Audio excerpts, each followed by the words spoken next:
नमस्कार विद्यार्थी मित्रांनो. आज आपण इथे BA प्रथम वर्ष द्वितीय सत्र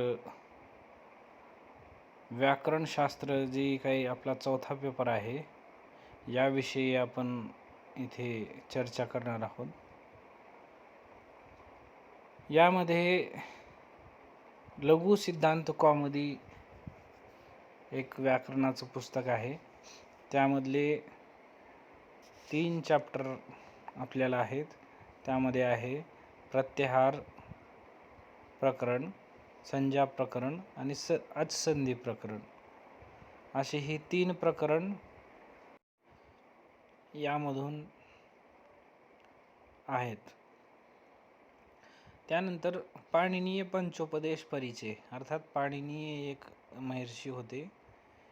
त्यांनी हे 5 उपदेश केलेले ग्रंथ आहेत. त्यांचा थोडक्यामध्ये आपल्याला परिचय पाहायचा आहे. तर हे आपला चौथ्या पेपरचा सिलेबस आहे.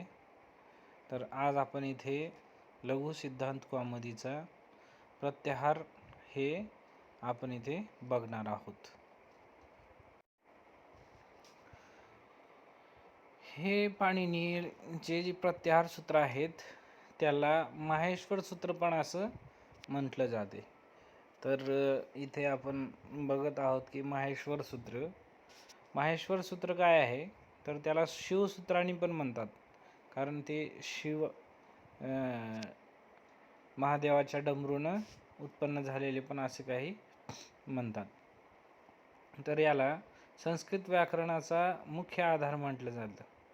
हे जे माहेश्वर सूत्र आहेत यापासून प्रत्याहार होतात.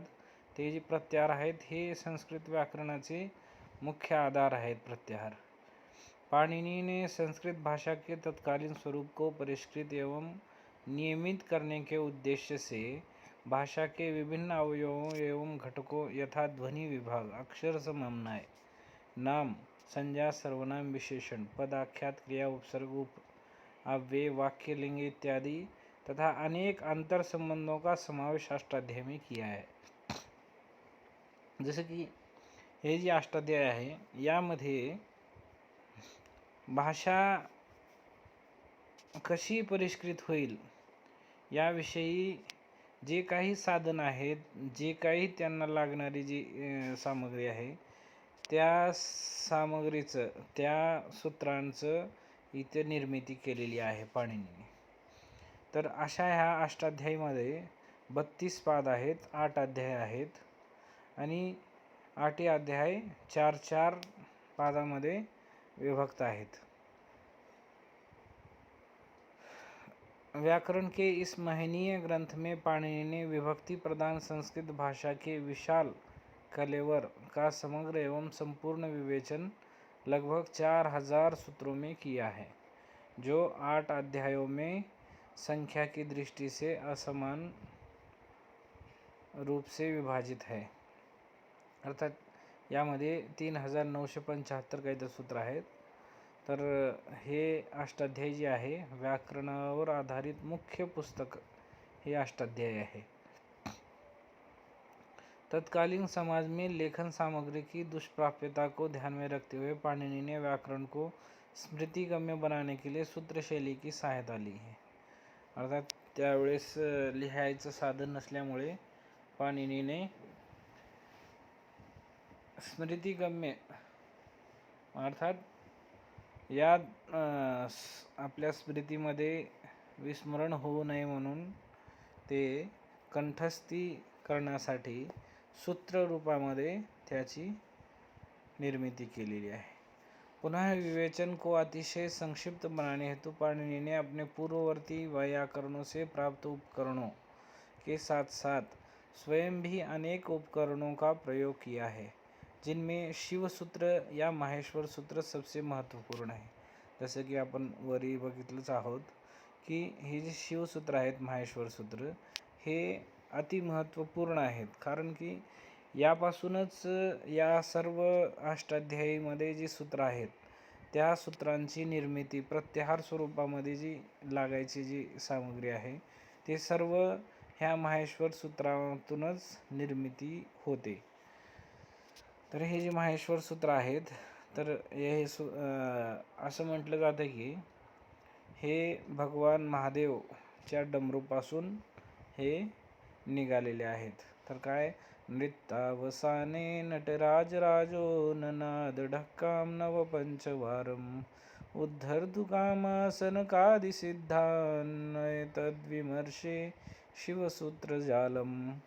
हे असं हे जे आहे श्लोक आहे, या श्लोकाद्वारे असं सांगण्यात येते की हे नृत्तावसाने अर्थात नृत्य तांडव करत असताना तांडवाच्या समाप्तीला अवसान म्हणजे समाप्तीला, नृत्य म्हणजे तांडव, नृत्य करत असताना नटराज राजो, नटराज म्हणजे महादेव शिव, आणि ननाद ढक्काम आपले ह्याला डमरूला ननाद वाजवला. किती वारम? नऊ वेळेस आणि पंच 5 वेळेस, वारम म्हणजे 9 आणि 5 वेळेस ते डमरूला वाजवला. ठीक आहे. तर 9 आणि 5 14 सूत्र जे आहेत हे माहेश्वर सूत्र आहेत. उद्धर्तु कामा सनकादि सिद्धान, सनकादि ऋषियों की सिद्धी, कामना का उद्धार पूर्तीसाठी सनकादि जी ऋषी आहेत त्यांच्या कार्याची सिद्धीसाठी त्याने काय केले, एतद विमर्श असा विचार करून शिवसूत्र जालम, हे जे माहेश्वर सूत्र आहेत, ह्या माहेश्वर सूत्राचे जाळ काय केलं, नवपंचवारम 14 सूत्रामध्ये डमरू वाजून हे उत्पन्न केले, असं या श्लोकातून आपल्याला कळतं. तर हे जे आहेत 14 श्लोक, पाणिनीचे 14 श्लोक आहेत. अ इ उण रिल रिक ए ओंग ऐ औच हय वरठ लण यम गणनम जभय गडदश जबगडदश खफ छठत चटत व कपय शशसर हल. जसं की तुम्हाला सांगतो मी, यामध्ये एक विशिष्ट शैली आहे. तर आपण इथे असं समजू शकतो की हे जी अण प्रत्याहार म्हणतो आपण, अक प्रत्याहार, अच प्रत्याहार म्हटल्यानंतर इथे स्वर पूर्ण येतात. हे पहिले जे अक्षर आहे आणि शेवटचे अक्षर हे इत्संजक आहेत, सर्व यांचा लोप होत असतो.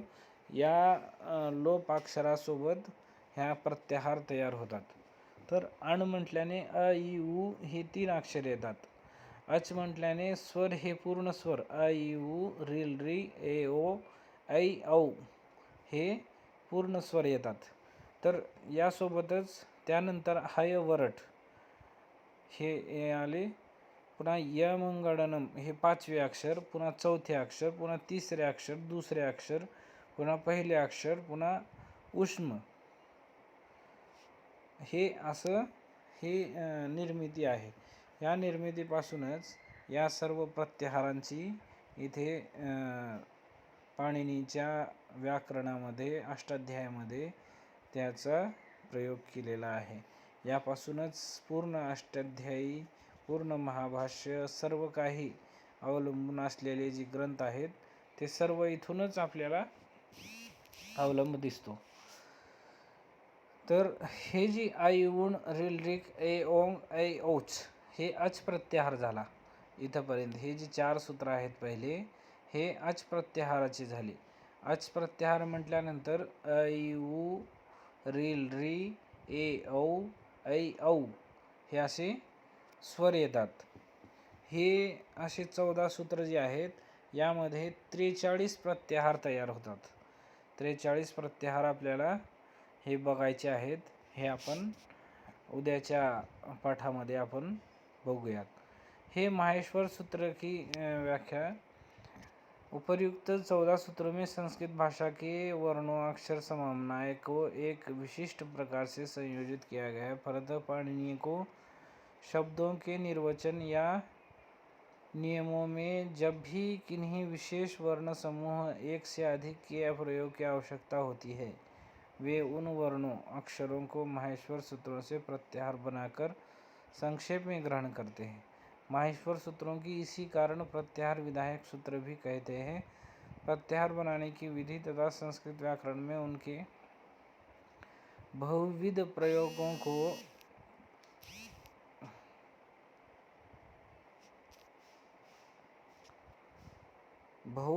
प्रयोगों को आगे दर्शाया गया है। इन 14 सूत्रों में संस्कृत भाषा के समस्त वर्णों को समावेश किया गया है। प्रथम 4 सूत्रों ऐ ऊण ऐ औच में स्वर वर्णों तथा शेष 10 सूत्रों में व्यंजन वर्णों की गणना की गई है। तर हे असं आपण स्वर वर्णों को अच एवं व्यंजन वर्णों को हल कहा जाता है। अच हल, अच एवं हल भी प्रत्याहार है। अल म्हटल्याने पूर्ण हे येतात, त्यामुळे हे आज आपण इथे प्रत्याहार सूत्रांचे इथं विधान बघितलं आहोत। यापुढचे जे प्रत्याहार आहेत ते आपण उद्या बघूयात। धन्यवाद।